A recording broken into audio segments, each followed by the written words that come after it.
Welcome to the latest on the Birmingham Post and Mail Online. We're looking today at the latest situation with regard to Cadbury. All eyes are now on February the 2nd. That's the vital date for shareholders to decide, the Cadbury shareholders to decide whether they're going to accept this hostile bid from Kraft or not. It seems that the likelihood is that it will be accepted. Bids of this nature are very rarely turned over by any change of heart by city investors.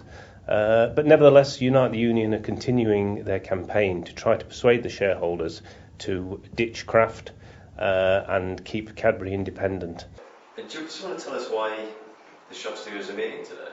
Well, it's the first opportunity we've had to meet since Tuesday, when the decision was made about Kraft, and to talk about what the next steps are going to be in the campaign. And also to talk about, what work we're going to be doing with our fellow trade unionists in Kraft. We've got a conference call with them at lunchtime today, and discussing how we're going to make joint approaches to the company. Well, I think we're going to be discussing people's concerns and what demands we're going to be making to the company for guarantees on jobs and conditions.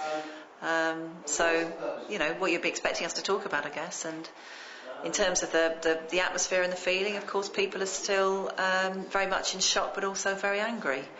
And personally, I felt very sad coming here today to think that hundreds of years of the industrial heritage that is Cadbury is going to be lost when Kraft, this faceless conglomerate, with none of the philanthropic principles that Cadbury was founded on, is going to take over. I mean, obviously, there was quite mixed emotion, There was obviously shock, concern, anger, tears, you name it, it was out there, And obviously people are very, very disappointed at the moment that we're in this situation, and obviously they'd hoped that the board would have continued the debate and the defence right to the bitter end. And what are you hoping can be achieved here today, and you're going to be able to take back to the workers? Yeah, well, obviously, as Jenny has said, this is the first time we've had to meet, and obviously we need to discuss the next stages of our campaign, because, as I have said to the Evening Mail, that the battle goes on. We've got 14 days.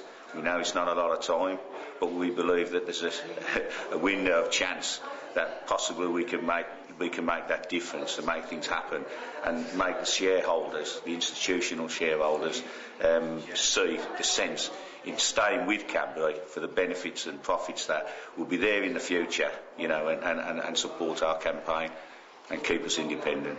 And do you have optimism for the future? Well, I think it's mixed, really, because obviously, as I've said previously, the Kraft's employee relations records hasn't been very good, and obviously we would like to talk to Kraft, find out exactly what their intentions are and what their intentions are for the workforce, because obviously there is a lot of concern, and the unknown creates instability, and people need to know.